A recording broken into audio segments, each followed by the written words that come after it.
Fall Line by Michael Garron. Episode 11, Kabul Coup. This being ill-fated Afghanistan, the ending started with a war. Fortunate for me, my experience of the fighting only lasted a couple of days.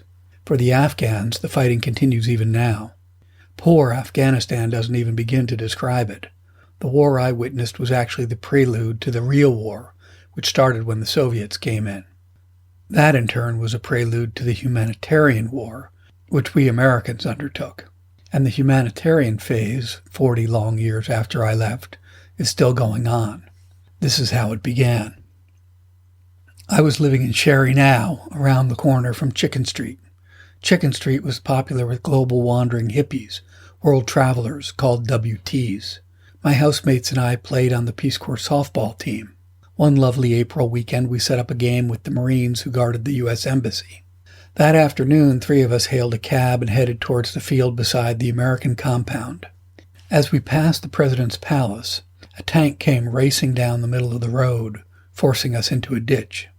Gunfire erupted from both sides of the road. It looked like Afghan regulars were firing on the Presidential Guard. The taxi driver sped up, and we, stoned out of our gourds, chuckled and shook our heads. One of us repeated our mantra, "Only in Afghanistan." The players on the ball field were evacuating as we arrived. One of the Marines shouted, "There's a coup going down. Go back home."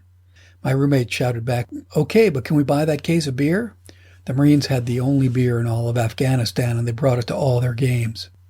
Another tank rumbled up the road, tearing up the concrete with its heavy metal tread.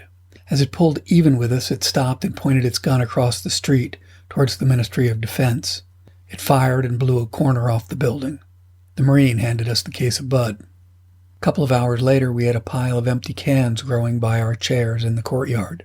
We took turns narrating the approach of MiG fighters overhead. The MiGs looped around the city as though they were thoroughbreds on the track.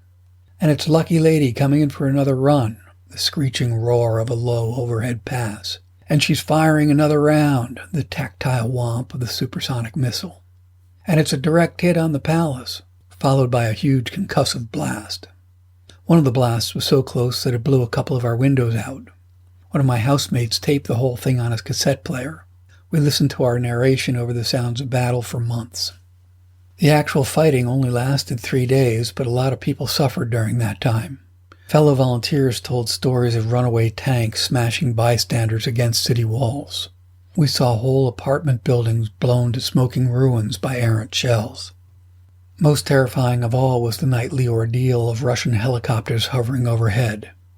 They pointed huge spotlights on our house and rained rockets down at random intervals. All talking stopped when the lights blazed across our windows. We were filled with momentary dread. This is how I fictionalized the scene some months later in my manuscript, Jihad. Prologue. Kabul, April 27th, 1978. The day all hell broke loose in Kabul started out like any other day, a Thursday preceding the Islamic Holy Day, and the skies were clear for the first time since the beginning of winter. A pale gray pallor of wood smoke rose from the thousands of heating stoves which form the centerpiece of family life. It seeped through the narrow canyons of the towering Koibaba Mountains which surround the high plateau like mythic centuries. Poppies, the ubiquitous flowers of Southwest Asia, broke through the hard-packed walls and rooftops. The bright red volunteers sprang up from the mud used in repairs made the previous year.